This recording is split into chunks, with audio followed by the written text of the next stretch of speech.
Diretamente do Brasil, Brasília, Distrito Federal.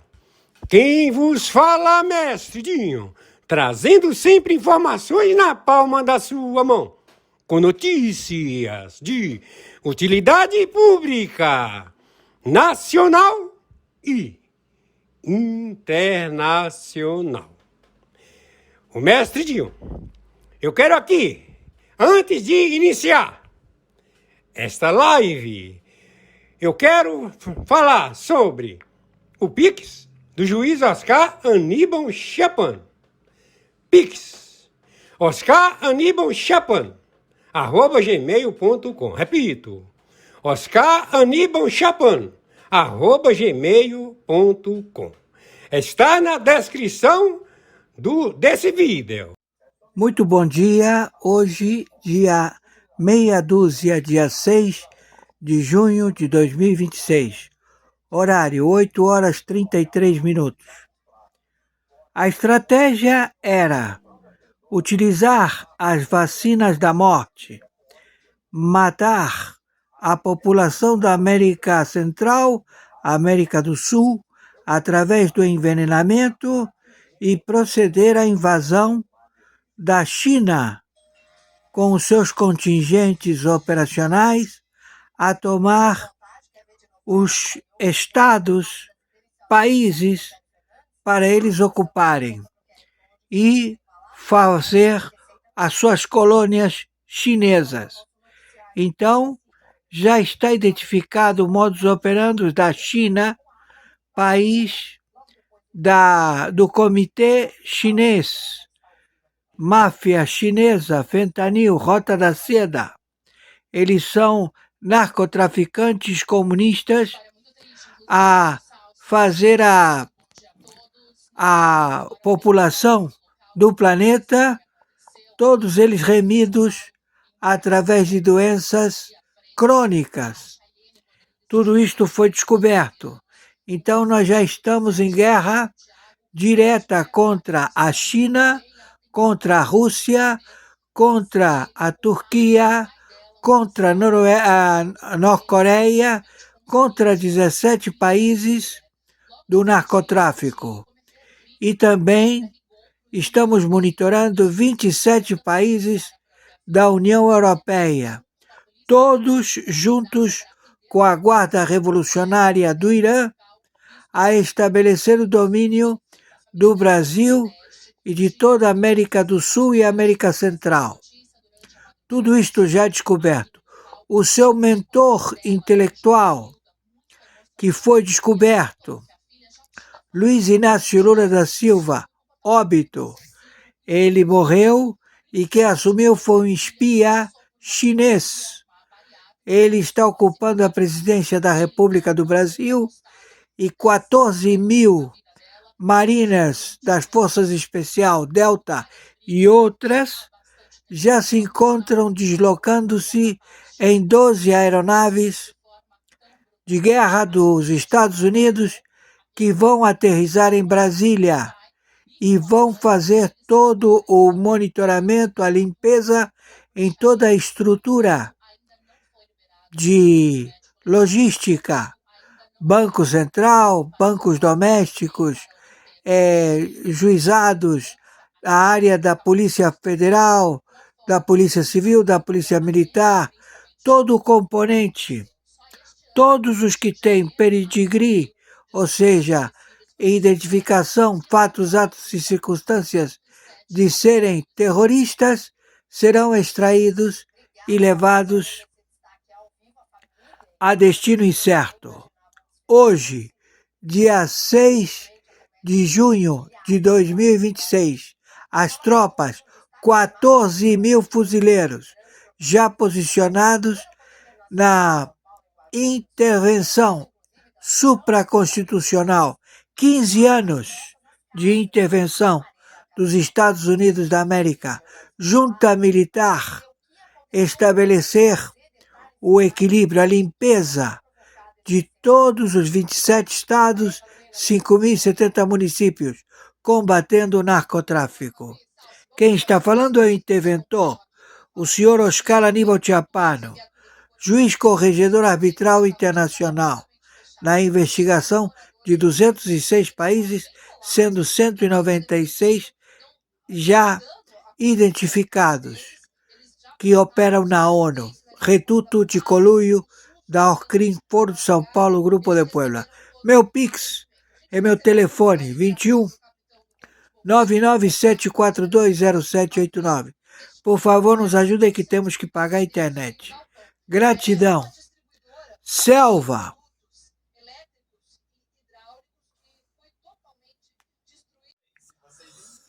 Muito bom dia. Hoje é dia 6 de junho de 2026. Horário 7 horas da manhã, 31 minutos. Já as tropas, 12 mil mariners de diferentes forças especiais, Comando Delta, forças de outras nomenclaturas, se deslocam com 12 aviões do Exército dos Estados Unidos da América à intervenção supraconstitucional em Brasília.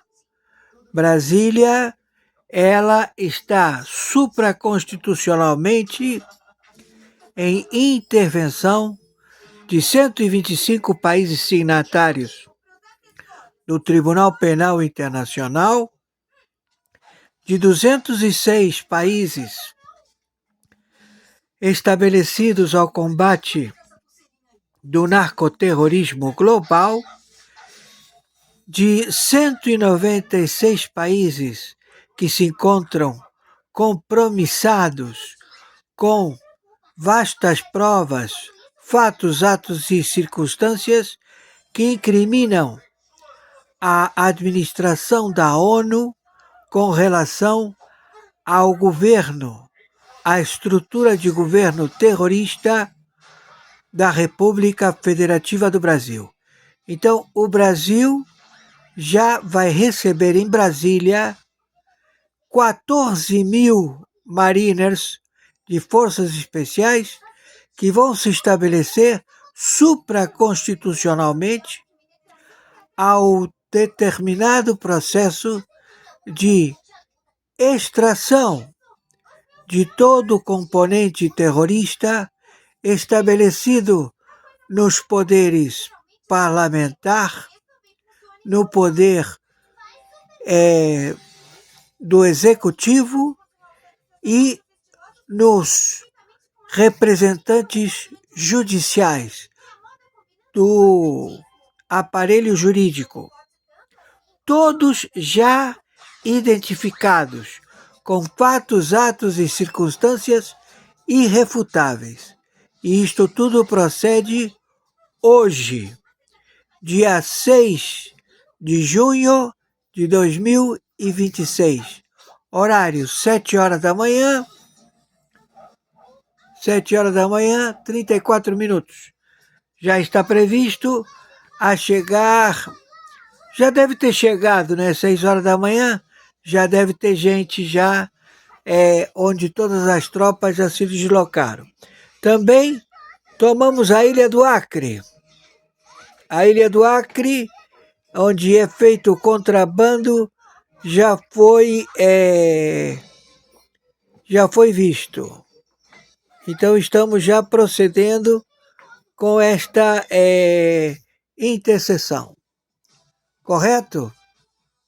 Por favor, pedimos ao Fachin, presidente da máfia estabelecida na Corte do Supremo Tribunal Federal, a colaborar. Não há o que conversar, temos vastas provas de venda de sentença, de descaminho, de roubo qualificado, de participação no pagamento de terroristas globais através do Banco Master. Estão todos já identificados, como também a falsa identidade que ocupa a presidência da República, partidos políticos, também o Congresso, senadores e deputados.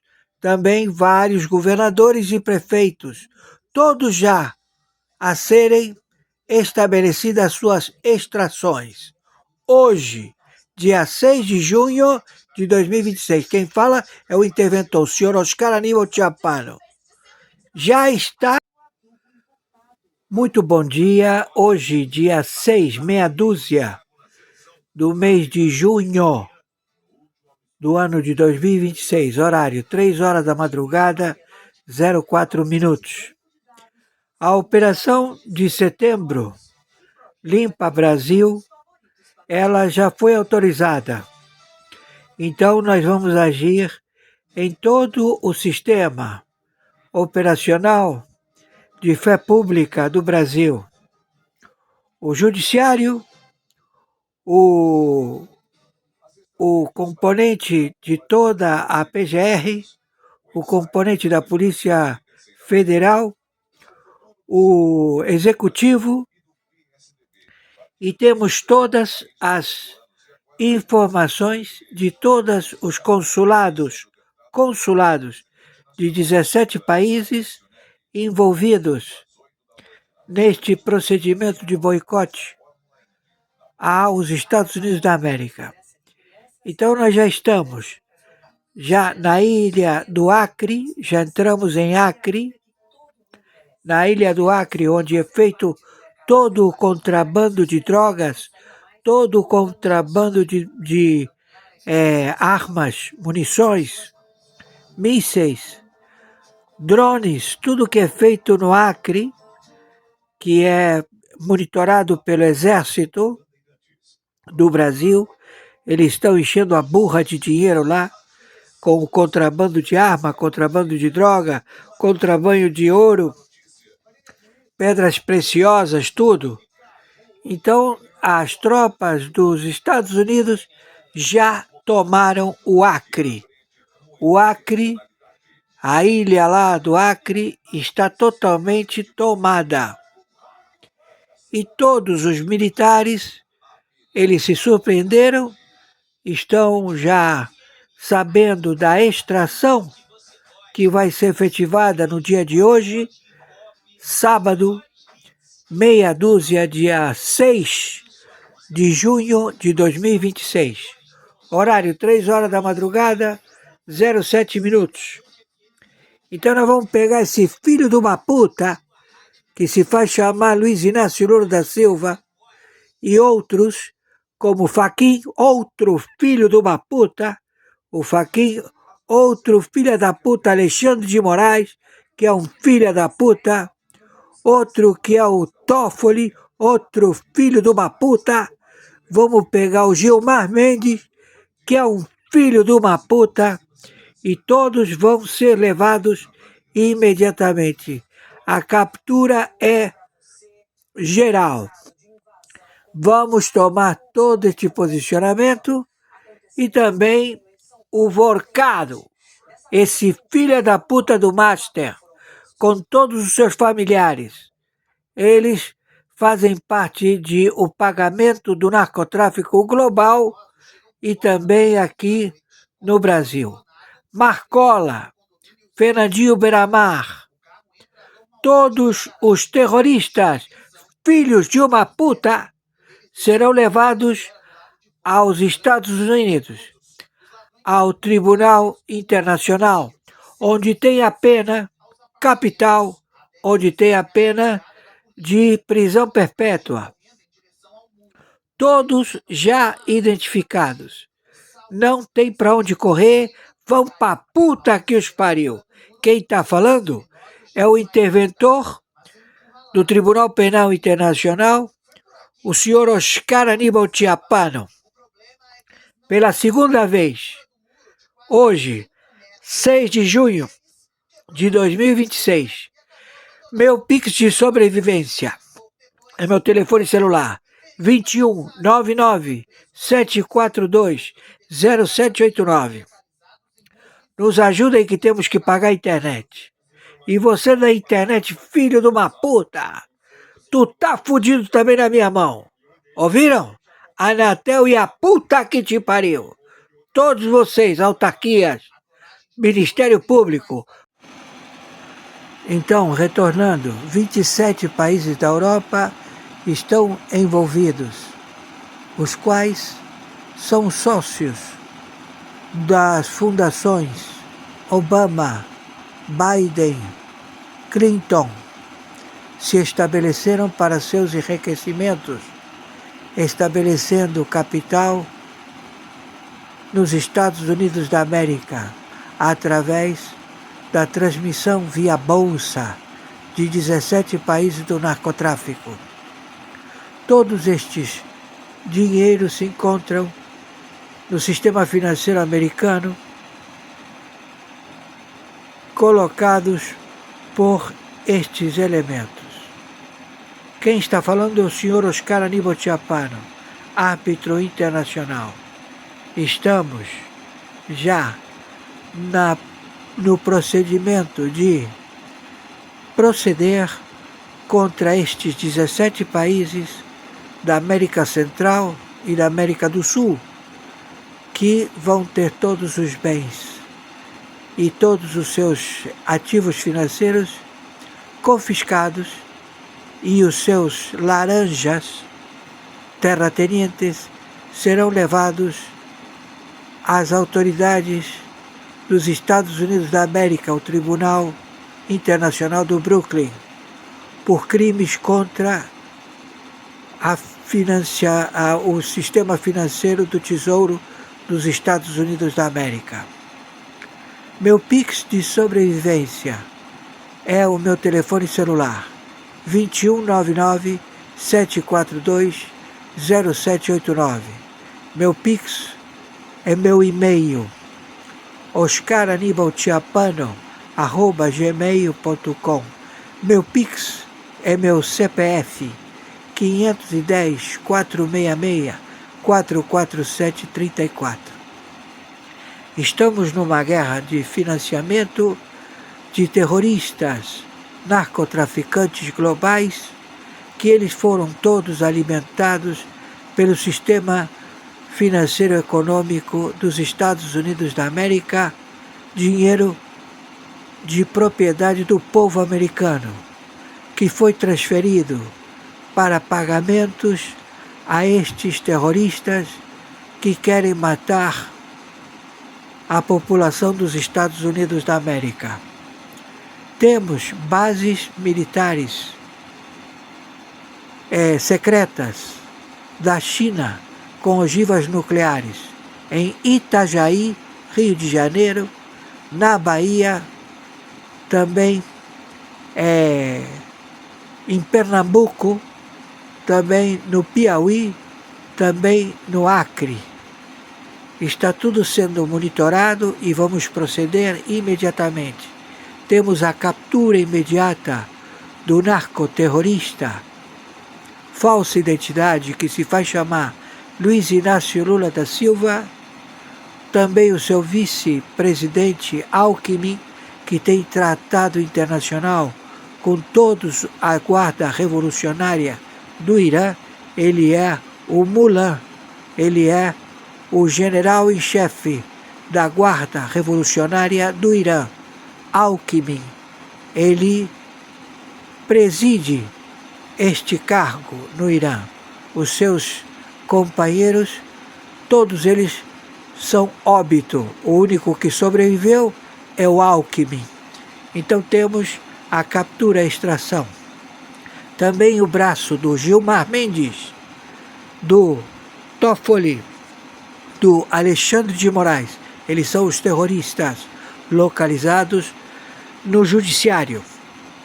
Todos, está falando o senhor Oscar Aníbal Chiappano, estamos juiz corregedor internacional, arbitral, justiça paga, na investigação, na lista OFAC, através da lei IEPA, através da lei RICO, antimáfia, através da lei Magnifici, através da lei Clinton, com o artigo função alvará 301 no posicionamento de arresto, ou seja, acautelamento, extração de bens, capital financeiro, fundações, bancos, corretoras, fintechs da USAID, que foi administrada pelo governo Obama, pelo governo Biden, pelo governo Clinton.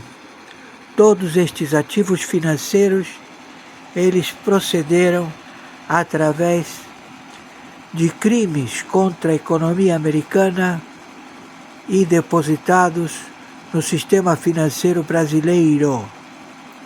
Tudo acautelado com laranjas, empresas de representantes destes governos terroristas que se estabeleceram nos Estados Unidos da América e provocaram o default, o roubo quantitativo que se projetou durante décadas contra Cuba, contra todo o posicionamento logístico, Nicarágua, contra todos os que se posicionaram em relevante posicionamento terrorista ao tráfico internacional de drogas. Então nós temos todo este capital dos Estados Unidos da América pulverizado em 17 países do narcotráfico na América do Sul. E eles operam em bolsas de valores, em fintechs, em bancos estaduais. Todos já identificados. O Banco Master procedeu a fazer um pool, um conglomerado financeiro nos Estados Unidos da América e proceder a monitorar com offshore, com fintechs, o monitoramento e arrecadar e transferir capitais destes 17 países da América do Caribe, da América do Sul, que fizeram pagamentos às fundações Obama, Clinton, Biden. Todo este capital, ele deve retornar para os cofres dos cidadãos dos Estados Unidos da América. Eles são produtos de administração fraudulenta dos governos Obama, dos governos Clinton e dos governos Biden. Ladrões procederam utilizando... Atenção, atenção. O pleito estabelecido o CPF Alexandre de Moraes, ao qual utilizou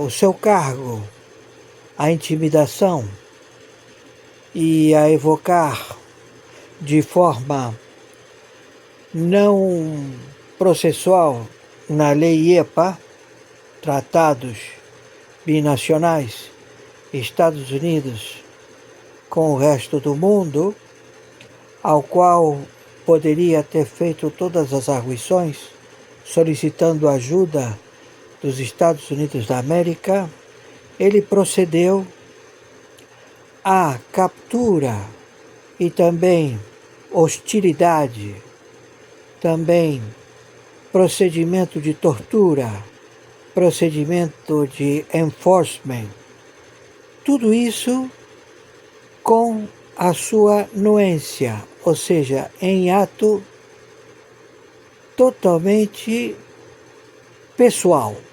Ele não submeteu à Corte do Pleno do Supremo Tribunal Federal. Ele procedeu de forma de sua liturgia, de seu conhecimento, de sua responsabilidade. Então, o senhor Fachin, presidente do Supremo Tribunal Federal, o seu comportamento nos deixa cientes, através da lei OFAC. Quem está falando aqui é o seu corregedor. Está entendendo, Fachin? Quem está falando aqui é o seu corregedor, Oscar Aníbal Chiappano. O senhor sabe muito bem disso. Então o senhor chamou para si e para seus pares que estão nesta contenda internacional, que já foram todos identificados, que vocês fazem parte de uma máfia estabelecida no pleno da Corte do Supremo Tribunal Federal. Então o senhor tem captura internacional. O senhor vai ser levado ao Tribunal Internacional do Brooklyn por ser parte como terrorista, narcotraficante que vende sentenças no Supremo Tribunal Federal. Temos provas, fatos, atos e circunstâncias irrefutáveis. Está me ouvindo, Fachin? Então o senhor, ao querer impedir, que nós já alertamos, nós estamos atrás de terroristas. O Alexandre de Moraes, além de ter um crime praticado contra a soberania dos Estados Unidos e o seu povo, ele também cometeu o crime de narcotráfico global, terrorista. Ele tem dinheiro do narcotráfico pago em banco americano. Tem conta em banco americano com dinheiro procedente dos cartéis do México. Está entendendo? Fui claro?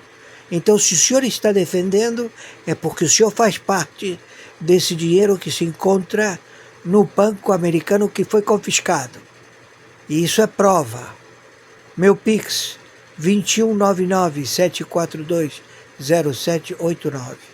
Torno a repetir, quem está falando aqui é o seu corregedor do Supremo Tribunal Mundial, do Tribunal Penal Internacional. Somos o interventor no Brasil, pela segunda vez. Entendeu, Fachin? Estamos entendidos, Fachin? Há um ministro no Supremo Tribunal Federal que foi reprovado 2 vezes no concurso para juiz substituto. No segundo, não passou nem da primeira fase. Nunca fez mestrado ou doutorado, não tem um livro relevante publicado.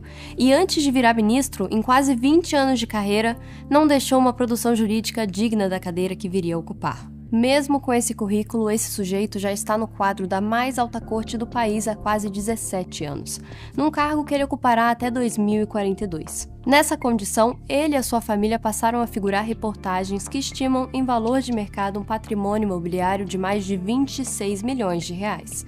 Praticamente 3 vezes mais do que tudo que ele recebeu de salário desde que entrou no STF. Esse é o José Antônio Dias Toffoli. E essa é a história que ele não quer que você conheça.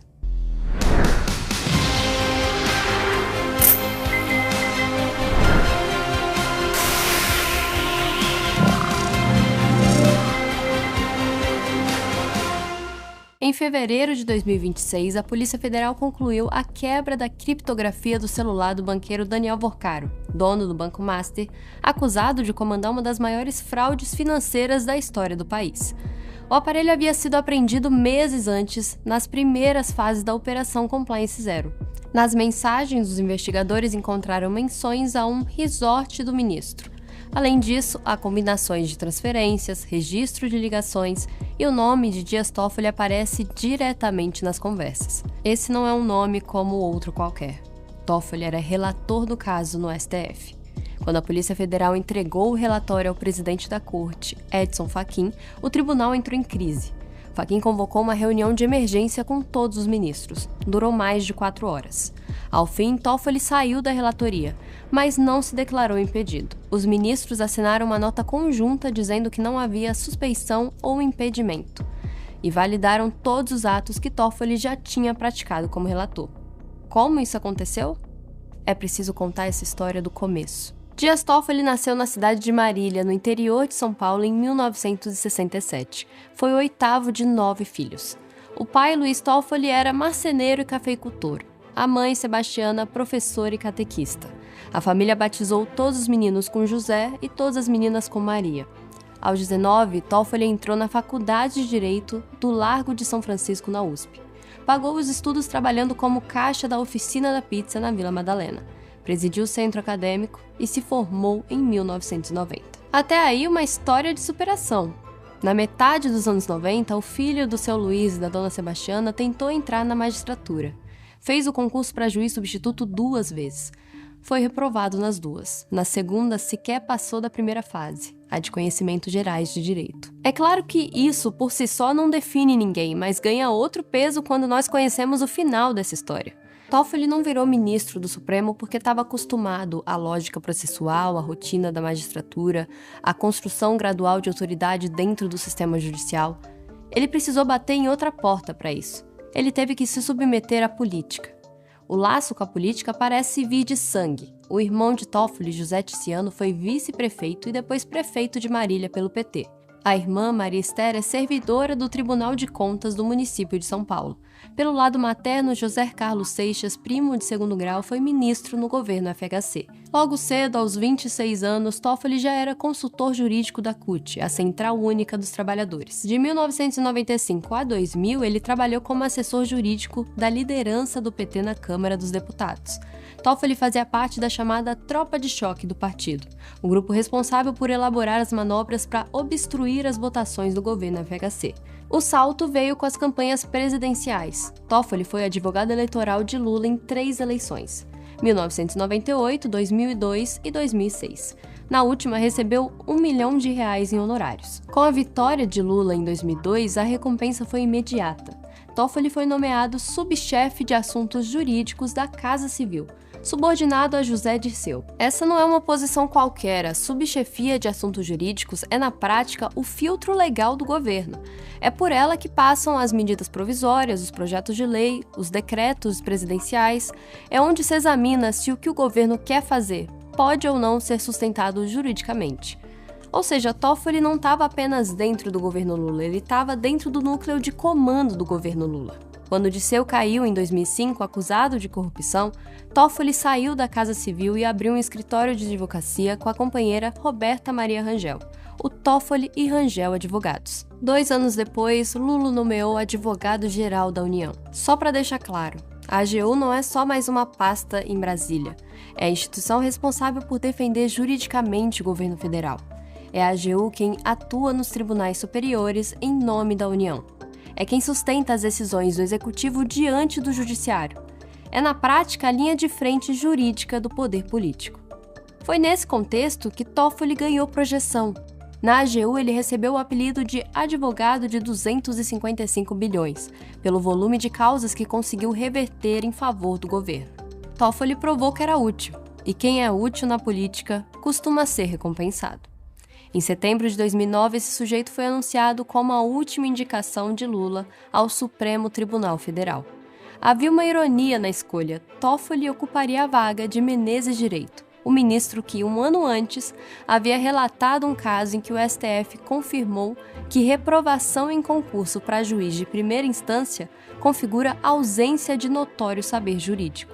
A sabatina durou mais de 7 horas e virou um documento histórico sobre os limites do fisiologismo. Mas a máquina entrou em funcionamento e, no fim, foram 58 votos favoráveis à nomeação, 9 contrários e 3 abstenções, 17 votos além do mínimo necessário. Aos 41 anos, Toffoli estava no topo do poder judiciário. Era o ministro mais jovem do tribunal e ocuparia aquela cadeira por mais 3 décadas. Tempo suficiente para imprimir a sua marca no Supremo. E essa marca não demoraria a aparecer. Em 2012, o STF julgou a ação penal 470, o processo que ficaria conhecido como julgamento do mensalão. Esse era, até então, o maior caso de corrupção da história recente do país.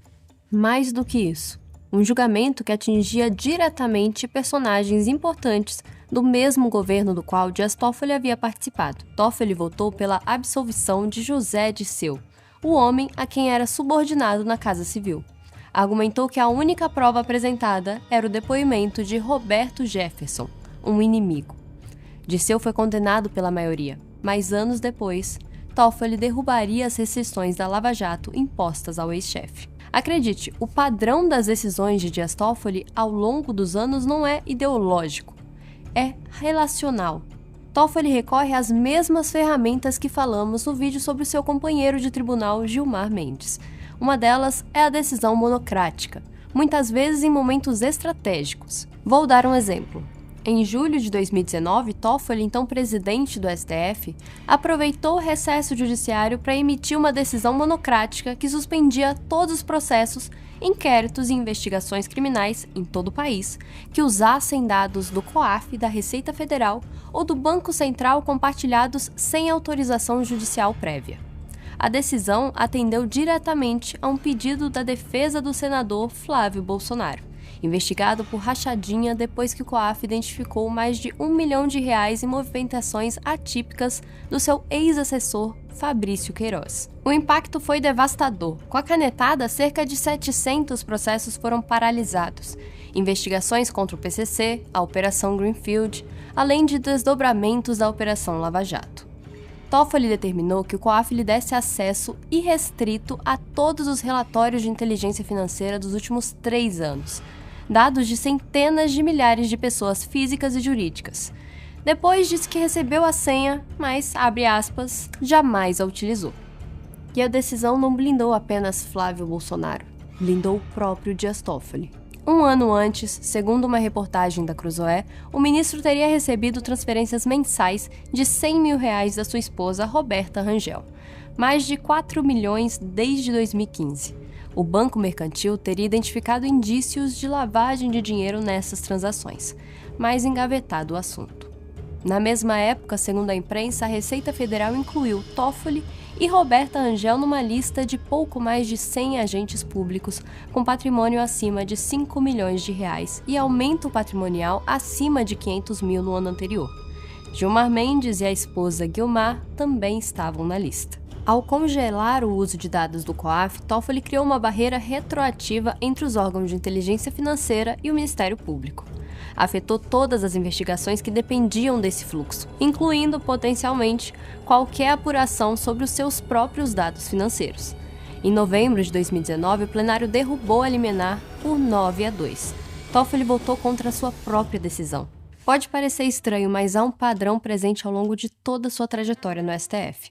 Toffoli emite uma liminar monocrática que cumpre uma função temporária de blindagem. Quando a pressão sobe, a liminar é revertida, às vezes por ele mesmo, mas entre a emissão e a reversão, a janela processual faz o seu trabalho. A defesa se reorganiza, as provas são contestadas, o caso esfria, a liminar morre, o efeito sobrevive. Poucos meses antes, também em 2019, Toffoli tomou outra decisão que acabaria virando uma arma para o STF. Em março, ele assinou a portaria número 69 e instaurou de ofício, sem pedido do Ministério Público, o inquérito das fake news. Em tese, o objetivo era apurar ameaças e ofensas contra o Supremo. Toffoli escolheu Alexandre de Moraes como relator, através de uma mensagem de WhatsApp, sem sorteio. A procuradora-geral Raquel Dodge tentou arquivar o inquérito por considerá-lo ilegal, mas Moraes descartou o pedido. O decano Marco Aurélio foi o único a votar contra quando o plenário validou por 10-1. Apelidou de Inquérito do Fim do Mundo. Um mês depois, veio o primeiro teste real. Em abril, a revista Cruzoé publicou uma reportagem de capa com a manchete "O amigo do meu pai". A matéria revelava que Marcelo Odebrecht, em depoimentos à Polícia Federal, havia identificado Toffoli por um codinome nos documentos internos da empreiteira. A cadeia era transparente. Meu pai era Emílio Odebrecht. O amigo do meu pai era Lula. O amigo do meu pai era Toffoli, na época advogado-geral da União. O contexto eram as tratativas da Odebrecht com a AGU sobre as hidrelétricas do Rio Madeira. A reação de Toffoli foi imediata. Do exterior enviou mensagem a Moraes pedindo, abre aspas, devida apuração das mentiras recém-divulgadas por pessoas e sites ignóbeis. Moraes determinou a retirada da reportagem do ar, da Cruzoé e do antagonista, sob multa de R$100 mil por dia. Também intimou o jornalista.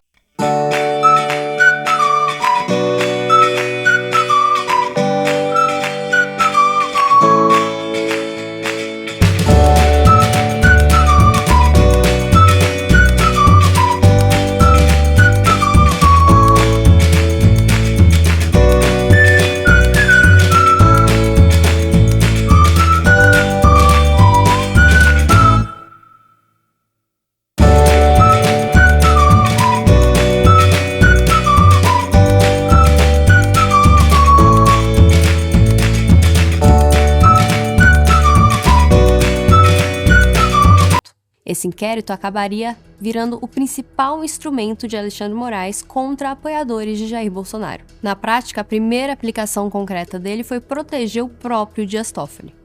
A base legal do inquérito das fake news era uma interpretação elástica do artigo 43 do Regimento Interno do STF, que permite a abertura de inquérito para crimes ocorridos, aspas, na sede ou dependência do tribunal. Toffoli expandiu o conceito de sede para abranger todo o ambiente virtual. Com ele, a Praça dos Três Poderes se expandiu para a internet. E essa nem foi a decisão monocrática mais impactante de Dias Toffoli. Em setembro de 2023, Toffoli anulou todas as provas obtidas nas plataformas onde a Odebrecht registrava o pagamento de propinas, chamou a prisão de Lula de um dos maiores erros judiciários da história do país e a Lava Jato de armação fruto de um projeto de poder. A decisão beneficiou mais de 115 alvos: Marcelo Odebrecht, Alberto Youssef, João Vacari Neto, Antônio Palocci. Em pelo menos 8 países, 28 investigados também foram beneficiados. A OCDE classificou a decisão como causadora de um efeito cascata de incerteza jurídica. O conflito de interesses era flagrante. Toffoli anulou provas que poderiam, em tese, torná-lo alvo de investigação, já que ele próprio era citado nas delações da Odebrecht sob o codinome amigo do meu pai. 2 anos e meio depois, os 3 recursos contra essa decisão não foram analisados pelo STF. No vácuo criado por essa anulação, Toffoli avançou. Em dezembro de 2023, no primeiríssimo dia do recesso judiciário, ele suspendeu o pagamento de mais de 10 bilhões de reais em multas do acordo de leniência da JF, enquanto a sua esposa, Roberta Rangel, prestava consultoria jurídica ao grupo. 2 meses depois, fez o mesmo com as multas de 8 bilhões e meio da Odebrecht. Toffoli e Roberta foram casados até o primeiro semestre de 2025. Quando ele tomou posse no STF em 2009, o escritório Rangel Advogados era pequeno. Segundo investigações da imprensa, depois da posse, o volume de causas de Roberta nos tribunais superiores cresceu 140%.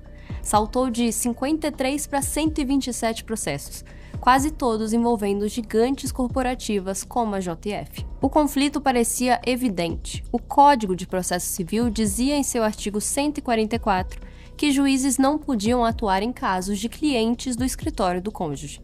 A solução, o STF julgou inconstitucional o próprio artigo.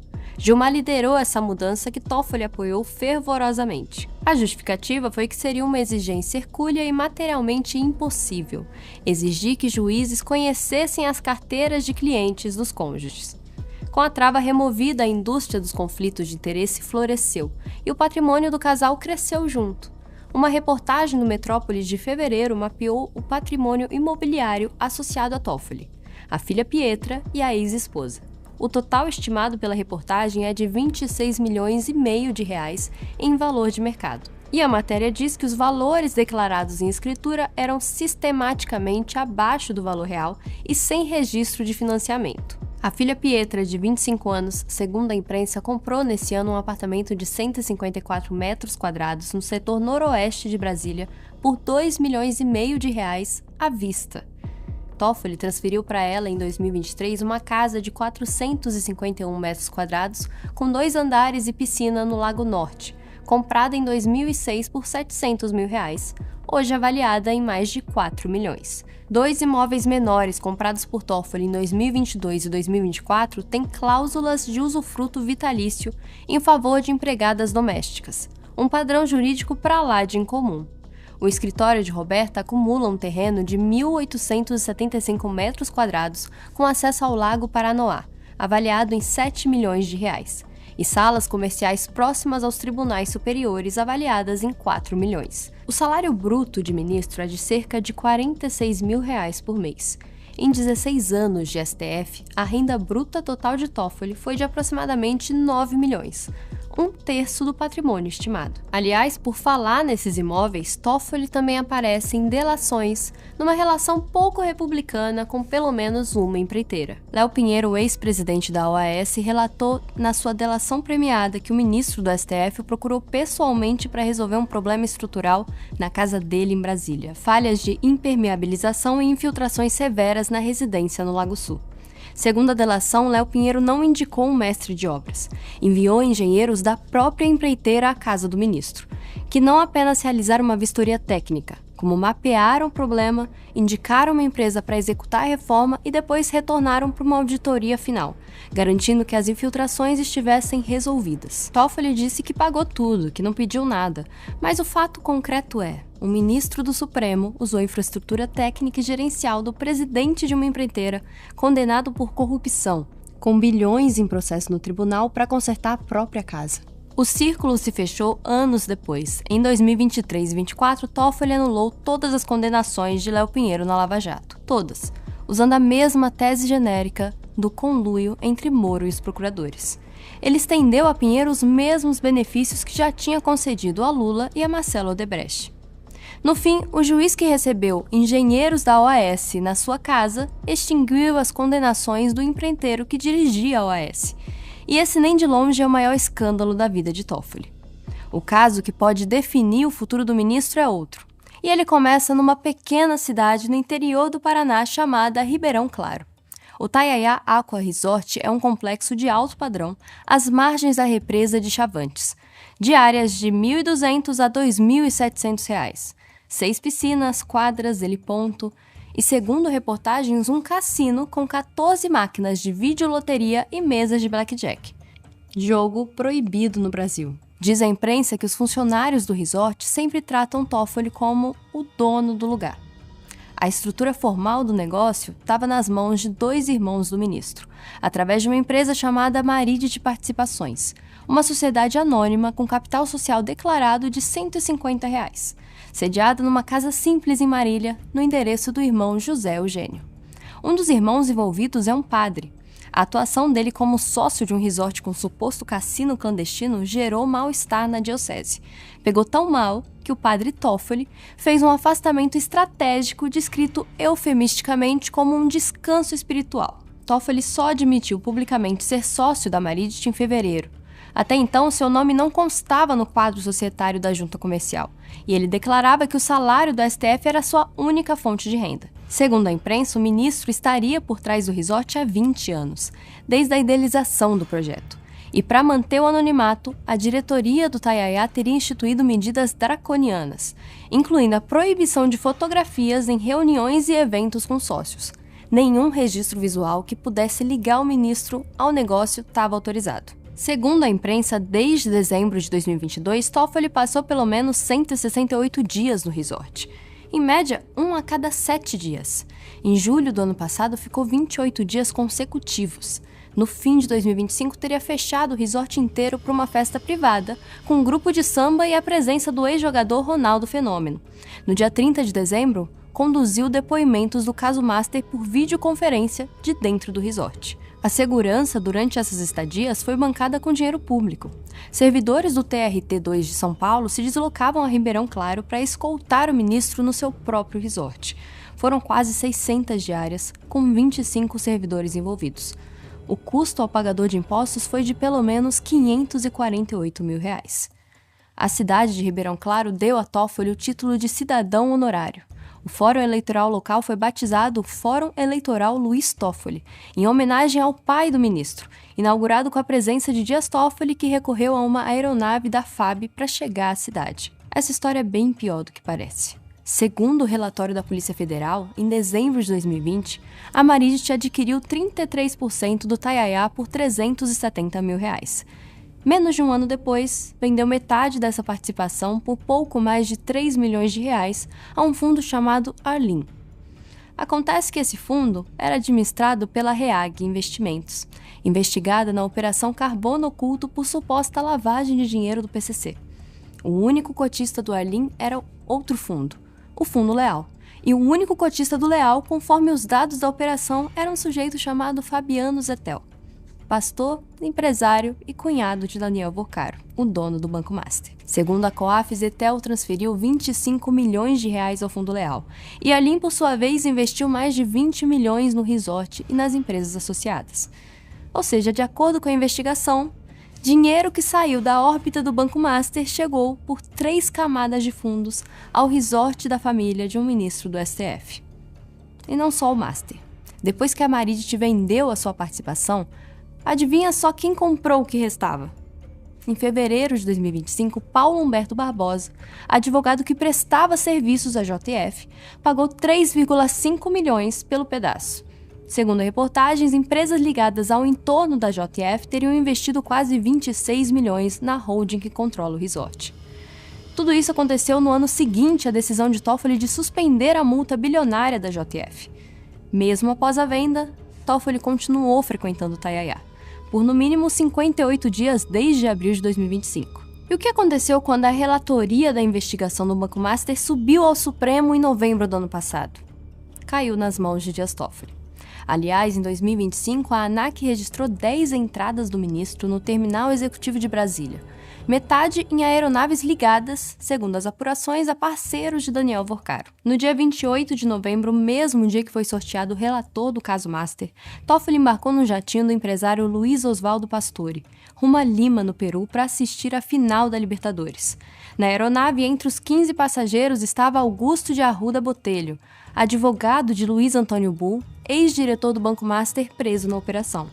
Dias depois, Toffoli impôs sigilo máximo ao processo. Os eventos internacionais patrocinados por Vorcaro são um capítulo à parte. Em abril de 2024, em Londres, Vorcaro gastou quase 39 milhões de reais para bancar o primeiro Fórum Jurídico Brasil de Ideias. Toffoli participou do evento junto com Gilmar Mendes, Alexandre de Moraes, o Procurador-Geral da República Paulo Gonet e o Diretor-Geral da PF Andrei Rodrigues. Num clube privado chamado George Club, longe da imprensa, Vorcaro ofereceu uma degustação privada de whisky Macallan para cerca de 40 autoridades. A conta dessa brincadeira foi de $640 mil, 3 milhões e 200 mil reais. Estavam na sala o relator da investigação no STF, o chefe da Polícia Federal e o Procurador-Geral da República, todos bebendo, confraternizando e recebendo presentes do homem que deveriam estar investigando. Vorcaro se gabou a namorada numa mensagem interceptada pela PF. Eu sou muito louco. Essa realidade, todos os ministros do Brasil, do STF, do STJ, etc., e euzinho discursando. Mas o capítulo Vorcaro não é o primeiro em que o nome de Toffoli aparece na boca de um transgressor. O ex-governador do Rio, Sérgio Cabral, criminoso confesso, afirmou em delação premiada perante a Polícia Federal que teria pagado 3 milhões de reais a Toffoli para que ele alterasse o próprio voto no TSE e revertesse a cassação do prefeito de Volta Redonda, Antônio Francisco Neto. Em abril de 2015, Toffoli votou contra o prefeito. 2 meses depois, nos embargos, mudou radicalmente o voto e devolveu o cargo a ele. Cabral diz, e eu insisto nisso, quem diz isso é Sérgio Cabral, que o pagamento saiu do caixa paralelo da Secretaria de Obras do Rio, comandada por Hudson Braga, ligado ao governo Pezão. O lobista José Luiz Solheiro teria operado a entrega. Um segundo pagamento de 1 milhão teria comprado uma liminar favorável à ex-prefeita de Bom Jesus do Itabapoana, Branca Mota, em 2014. A advogada do caso, Daniane Furtado, foi sócia do escritório de Roberta Rangel.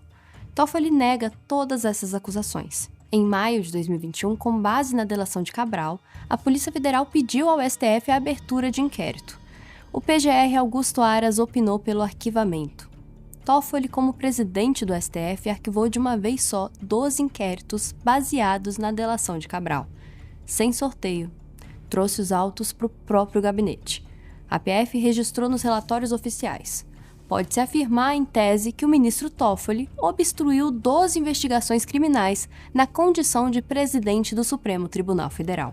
Os inquéritos arquivados, segundo a PF, protegiam não apenas Toffoli, mas o senador Aécio Neves, desembargadores federais e ministros do Tribunal de Contas da União. Quando o caso chegou à segunda turma, o tribunal formou maioria para anular a delação inteira de Cabral, com o voto do próprio Dias Toffoli. O investigado votou pela anulação da investigação que o investigava. Esse é o ponto do vídeo em que você se pergunta: e ninguém faz nada? Mais ou menos. Toffoli acumula 25 pedidos de impeachment no Senado, mas nenhum avançou. A decisão cabe a Davi Alcolumbre, que nunca deu seguimento. Há pouco tempo, o senador Alessandro Vieira apresentou o relatório final da CPI do crime organizado. Ele pediu um indiciamento por crimes de responsabilidade de Toffoli, Alexandre de Moraes, Gilmar Mendes e do PGR Paulo Gonet. Os fundamentos contra Toffoli contam histórias muito parecidas com as que nós acabamos de visitar. A relação financeira entre a Maridit e o Fundo Arlim, controlada por Zetel, a viagem no jatinho com o advogado de um ex-diretor do Master, a não declaração de suspeição como relator, o relatório foi rejeitado por 6-4, mas não foi uma derrota em campo aberto. Horas antes da votação, a composição da CPI foi alterada.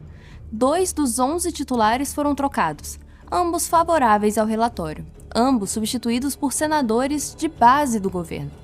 Sérgio Moro, um dos mais duros contra o Supremo, saiu e entrou Beto Faro, do PT. Marcos Duval, que também apoiaria o relatório, foi substituído por Tereza Leitão, também do PT. 2 votos prováveis a favor viraram 2 votos contra. Foi assim que o relatório foi rejeitado. Antes disso, a CPI tinha tentado fazer o trabalho. Aprovou a quebra de sigilo da Marides e do Fundo Arlim, só que em menos de 24 horas, Gilmar Mendes anulou tudo monocraticamente. Quando a CPI tentou a quebra de sigilo do Arlim, Gilmar determinou que os dados já recebidos fossem, aspas, inutilizados e destruídos. Ameaçou responsabilização penal a quem ousasse manusear as provas. Fachin rejeitou o recurso da CPI. A PGR, sob Paulo Gonet, nomeado por Lula por influência de Gilmar e Moraes, recusou sistematicamente os pedidos de investigação contra Toffoli. Pouco antes da rejeição do relatório, Toffoli subiu ao púlpito da segunda turma do STF e reagiu. Classificou o relatório de aventureiro, uma excrescência de caráter antidemocrático. Disse que foi feito com um nítido sentido de obter votos e foi além. Afirmou que a Justiça Eleitoral irá atuar para punir e caçar os mandatos dos senadores que abusam do seu poder para obter votos num proselitismo eleitoral. Pare e pense. Um ministro do Supremo, do púlpito da mais alta corte do país, ameaça caçar o mandato de um senador porque esse senador pediu o impeachment dele. Um procedimento previsto na Constituição. Na Lei de Crimes de Responsabilidade de 1950, um ato parlamentar absolutamente legítimo. Quando pedir impeachment passa a ser motivo de cassação, nós não estamos mais num sistema de freios e contrapesos. Nós estamos num sistema em que o freio ameaça destruir quem tenta acioná-lo. Com tudo isso, quanto custou ao país a passagem de Toffoli pelo STF?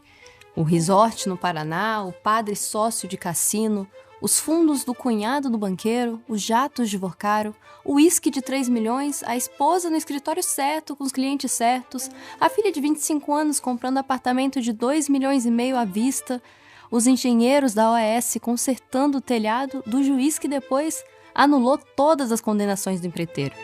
E tudo isso mascarado pela linguagem do garantismo, da proteção de direitos, da defesa da ordem constitucional.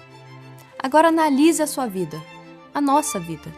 Você declara imposto todo ano. Justifica cada depósito acima de R$30 mil.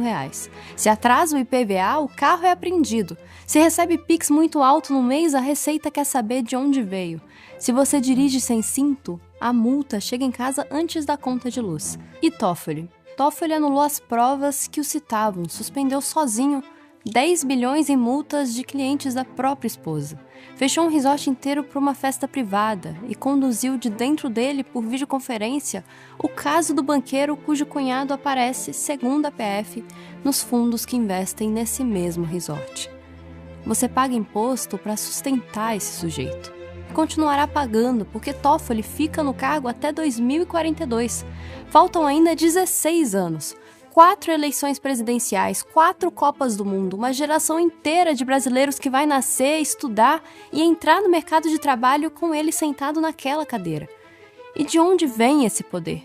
De uma Constituição que permite ao presidente indicar quem quiser ao Supremo e dar a essa pessoa poder vitalício, irrevogável e quase imune à fiscalização. Do fisiologismo de um Senado que nunca empichou um ministro. De um decano que anula as provas que a CPI obtém em 24 horas. De colegas que assinam notas de solidariedade em vez de pedir explicações. De um procurador-geral que foi indicado pelos mesmos que deveria fiscalizar. De uma base governista que troca os membros da CPI horas antes da votação, quando o relatório começa a incomodar demais. Esse não é um sistema que falhou, é um sistema que funciona. Para eles. O cidadão comum pode até pedir um impeachment, mas não tem como fazer esse pedido andar. E quando um senador eleito ousa fazê-lo avançar, vem o próprio investigado, do púlpito da mais alta corte do país, ameaçar cassar o seu mandato. Por isso, essa é uma história sobre impunidade que deu certo. O homem que não conseguiu ser juiz substituto, no fim substituiu na justiça a própria ideia da justiça. Eu estou já na descrição, né, dessa transmissão ao vivo, ok? Então, vocês poderão verificar que tem uma frase, e no final da frase, logo aí no topo, tem a palavra mais. 4 letras, mais. Indica o que acontece. Para vocês entrarem na descrição, né, do celular, do tablet, do notebook ou do computador, clica. Então vocês clicando aí, vocês vão entrar, observar, né, que existe uma palavra perfil social. E depois do perfil social vem Mercado Livre. E está escrito, canal Mestre Dinho. Últimas notícias na palma da sua mão. Perfil Mestre Dinho, 1949. Eu sou afiliado do Mercado Livre. E é por isso que eu estou aqui aproveitando essa oportunidade para falar com vocês que tem promoções. Promoções. Eu, como afiliado do Mercado Livre, eu coloquei aí, abaixo da palavra promoções. Promoções 2 pontos. Tem aí o link. Todo mundo sabe o que é o link. O link do Mercado Livre. Você clica no Mercado Livre aí, nesse link do Mercado Livre. Não vai sair num só produto, não. Vai sair numa vitrine. O Mercado Livre, por enquanto, tem quase 200 produtos, certo? Produtos, a maior parte com promoções. Produtos que nós precisamos. Aqueles produtos relacionados, que nós temos necessidade de comprar dia a dia. Então, vocês sabem que o Mestre Dinho, eu sou afiliado do Mercado Livre. Vocês compram, certo? Vocês negociam no parcelamento, né? Se é com 10 parcelas, ou com 12, ou com 18 ou mais, depender, tem de entrar aí, né, certo? Na descrição, no link do Mercado Livre. Ok? E, descendo, certo? Eu também sou afiliado do Shopee. Tem assim, vitrine do Construa Civil Mestre Dinho. Afiliado da Shopee. Aproveita as promoções. Mais de 500 produtos do afiliado do Shopee Mestre Dinho. Construa Civil Mestre Dinho.